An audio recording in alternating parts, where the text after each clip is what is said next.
Shall we play a game? Let's play global thermonuclear war. Fine. Which side do you want? I'll be the Russians. Welcome back, Captain. The Red Storm rises and the Cold War has erupted into an all-out conflict. To emerge as supreme leader and strategist, you must have unparalleled knowledge of both your fleet and the adversaries. As your executive officer, it is my duty to provide you with the most accurate and comprehensive intelligence available. I've meticulously compiled data on every known Soviet vessel and their capabilities. This intel will be your key to crafting unbeatable strategies, so choose your side wisely and let this information be your advantage on the battlefield. Should I sound general quarters? Click thumbs up below to confirm your orders. Prepare for engagement, your command awaits. The Yankee-class ballistic missile submarine follows the pattern of the George Washington, with missiles fitted in a compartment behind the sail. They are capable of submerged launch.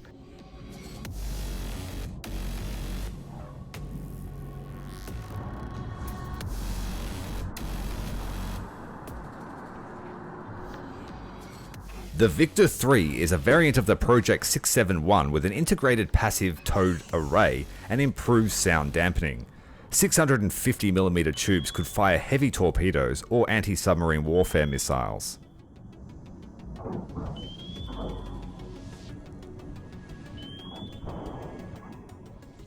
Victor II is an attack sub, an improved variant of Project 671. It was the first Soviet sub to incorporate rafted machinery. It is much quieter than previous designs.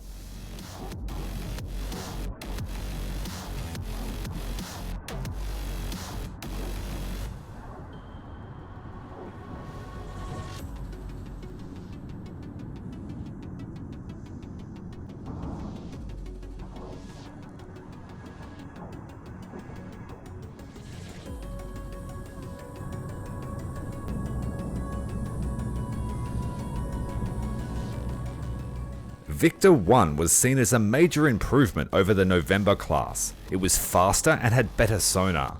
They are still noisy subs, though they are much quieter than the earlier variants.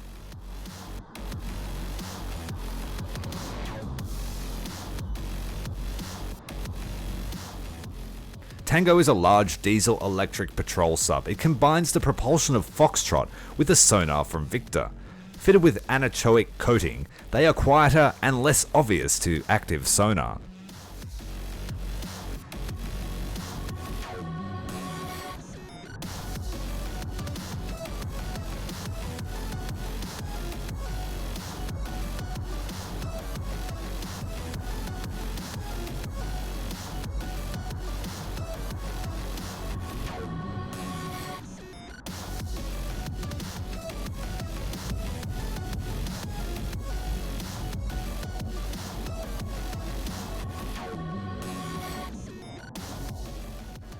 Romeo is an improvement on the Whiskey.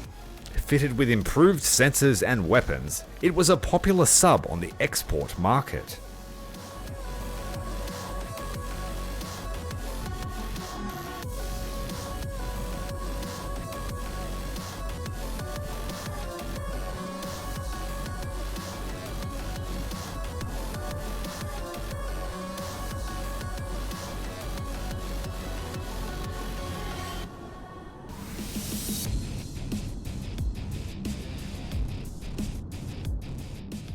The Oscar I is a massive vessel, like something out of 20,000 Leagues Under the Sea. It could be described as an underwater Kirov. The size is utilized by 24 large anti-ship missile silos. It is fast, deep, and quiet, and a massive threat to any surface fleet.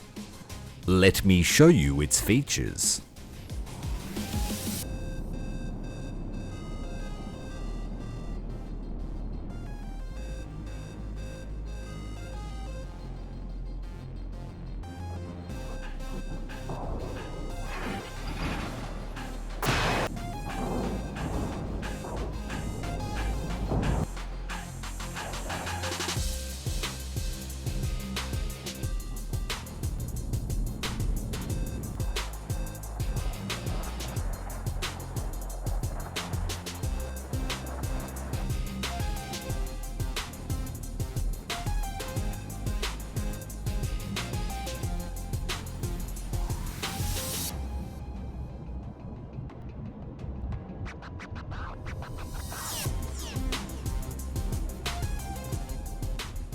The November class was the first generation of nuclear attack subs in the Soviet Navy. Loud, poor sensors, and primitive in design. But don't let that deter you. They are still a threat in the hands of a skilled captain.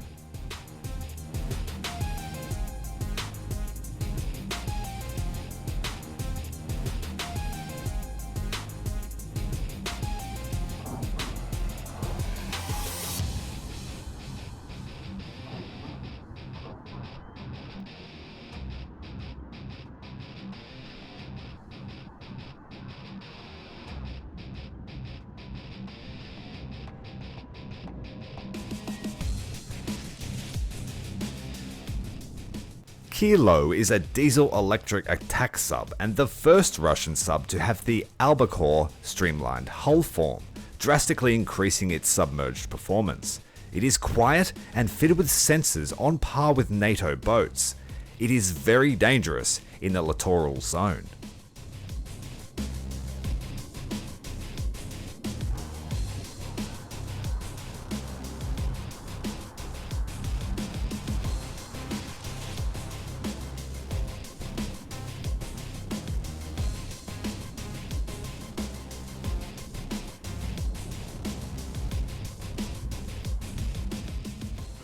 Foxtrot subs were built in large numbers to replace the aging Zulu. Designed as ocean-going torpedo attack subs, comparable to Western boats of the era, they are fitted with the same sensors as the November.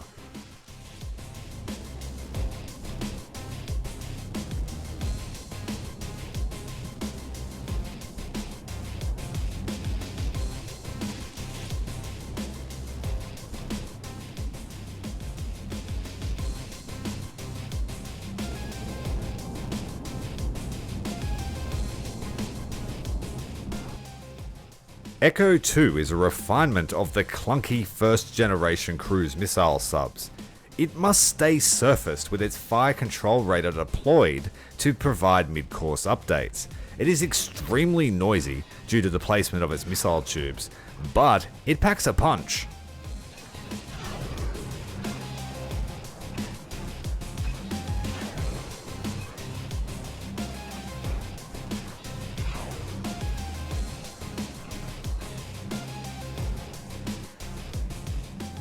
Delta 3 was like a Yankee that just couldn't stay out of the gym. It formed the bulk of the at-sea missile deterrent after its deployment. It was enlarged to fire larger, longer, heavier missiles. And by missiles I mean ballistic missiles. Unfortunately they are not yet in the game, I'm not sure if they'll be added, but goddamn if I don't want to launch a few ICBMs.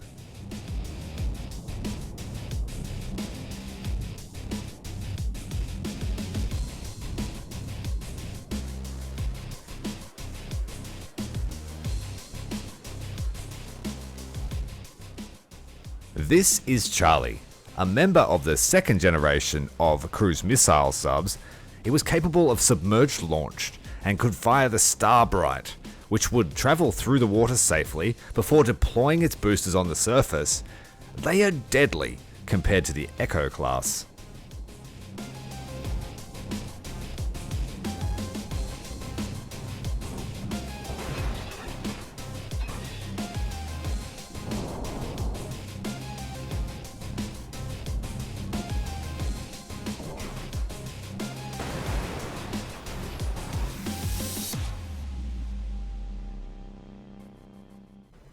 This is Charlie 2, the second iteration of the refinement of the first generation of cruise missile submarines.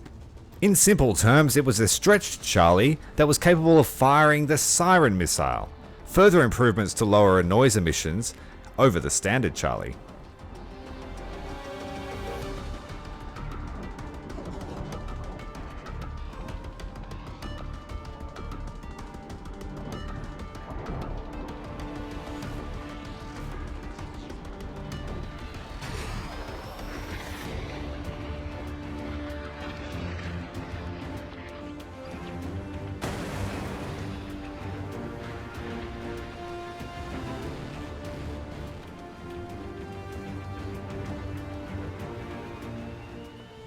If a sub could say, I am speed, then it would be the Alpha class.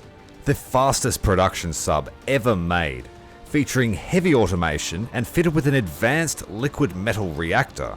They were thunderously loud when fast, and quiet as a mouse when slow.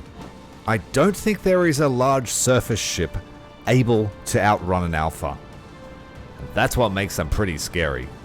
But they are still a submarine, so they can be defeated in all the usual ways. A cunning commander may use hit and run attacks. Now we move over to the surface fleet. Would you like to know more? Hit subscribe to stay ahead of the game. The first of our surface combatants is the Zook class. A menace to fishermen and tourists, Zook or Griff are small patrol boats. They are armed only with machine guns. They are cannon fodder for any competent captain, and I wouldn't want one in my fleet unless it was the only thing. They might make good drone ships for target practice.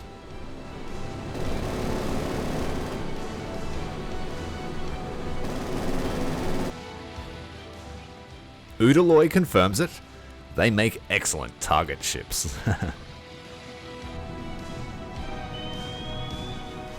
Udaek is Udaloy, you say? Well, this is Udaloy, the most modern large anti-submarine warship in Soviet service. They have reduced air defense compared to the sister ship, but multiple helicopters. They are armed with a vertical launch system, and the ship can launch multiple gauntlet missiles sequentially, putting up quite the fearsome barrage. The Udaloy and her battle sister, who you will meet shortly, are two of my favorite warship designs. I can't tell you why, I just really like the look of them. Viewers of my other content would be aware of this boat, the Tuya, one of the bias gang from that other naval game. It is an evolved Shershen fitted with an AK-725, designed in response to the NATO Otto Melara 76. A hydrofoil was added to the Shershen in an attempt to balance the weight added by the aft armament, and it is quite the capable boat. In a coastal environment, in the open water, it is food. If you ever wanted to own a fishing boat that just screams "leave me alone," then the Project 1241 Tyrael missile corvette is for you. Also known as Molnia, these boats pack a massive punch. While fitted with AA weapons, they are still susceptible to air threats. We also have access to the export variant, most likely fitted with variant systems approved for export. At the moment, it's functionally identical to the standard. It's still dangerous as fuck. An uninspiring minesweeper, the T-43. Designed as a minesweeper, it was used in a variety of roles such as recon and patrol. It's capable of engaging slow submarines in shallow waters with the good old depth charge. 130 kilos of pain, dropped the old-fashioned way. Next up, we have one of the most feared ship classes, and you might not expect it. The Sverdlov all-gun cruiser. Project 68 Biz was the last conventional gun cruiser built for the Soviets, and it was based on concepts developed before the war. They were a major threat to the British and Dutch navies, so the Brits come up with a fantastic way of dealing with them. Throwing nukes with the Buccaneer.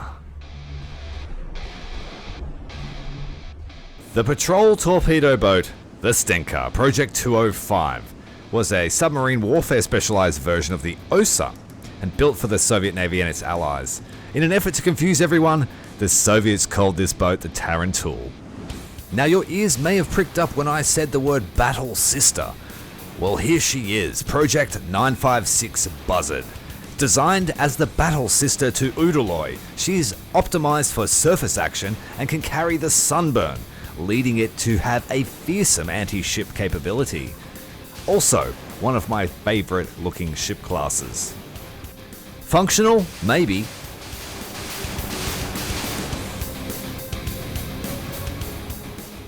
If you keep up with current events, you may be aware of this ship class, the Slava, Guided Missile Cruiser, Project 1164. The superstructure is dominated by a battery of sandbox missiles and a VLS for Grumble missiles. It is a lethal threat, unless you are King Neptune himself. Those that know, know. Those that don't, you don't want to get hit by anything with this ship because she will explode. One of the most hated boats in all of gaming history, the Project 206 Shershen Storm. It is a literal scourge of the sea and a pain in the ass for anyone that plays that other naval game. But Sea Power is all about real-world naval battles. They are vulnerable to everything. So kill them for extra citizen points. The first of our auxiliary ships, or landing ships, the Rapucha class, functions as a roll-on roll-off ship or a landing ship. They can be fitted with rocket projectors for fire support of amphibious landings, which would be very insidious. They are armed with 2 AK-725 mounts, which would give coastal boats a problem. Project 159 Petya, a family of frigates that is loved or hated.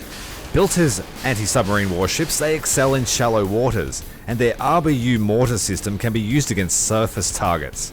Woe to those that feel their wrath. This little Petya packs more of a punch. The Petya 2 has the RBU 6000, capable of 6 kilometers of range, and an extra torpedo bay. What's not to like? It could be said that the Soviets like to take a good idea and put their own little spin on it. Project 183, or the P6, was a wooden hull torpedo boat produced shortly after World War II, inspired by the Vosper, Higgins and the Elko boats. It was used as the basis for a lot of designs going forward. The Osa is infamous. Project 205, or Mosket. They're a class of missile boats developed in the late 1950s, with over 400 vessels created. The Osa is probably the most numerous class of all missile boats ever built. While the earlier Komar were cheap and efficient, their endurance and seakeeping were limited. In order to remedy these shortcomings, it was decided we're gonna need a bigger boat.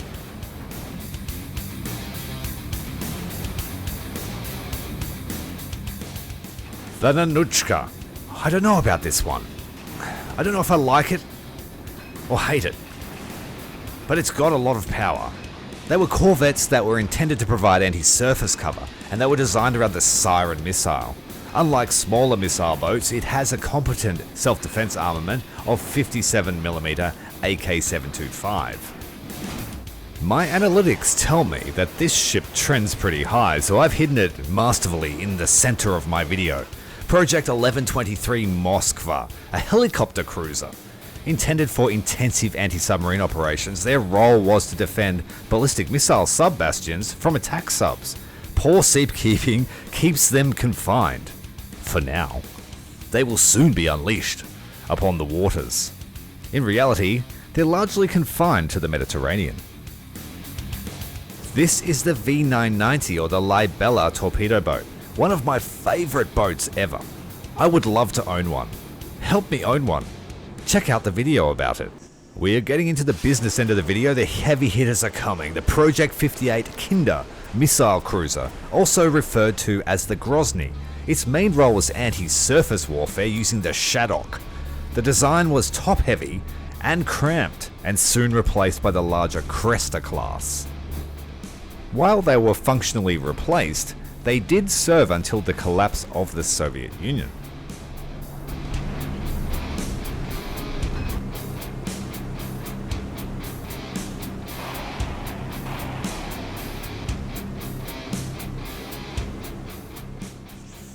Project 1135 Krivak. Hot dog pack, smokestack, knife in the back, 2 guns in the back. Krivak. Known as the Storm Petrel in Russia, they were considered large anti-submarine warfare vessels, and they are pretty scary looking. Very, very different design philosophy to the US and NATO warships. There was another variant, the Krivak 2. Of the 40 built, 32 were built for the Soviet Navy, and 8 were modified Krivak 3s for the KGB Maritime Border Guard. The Krivak 2 has a heavier gun armament of 100mm on the stern, and this affected the ship's aft trim somewhat.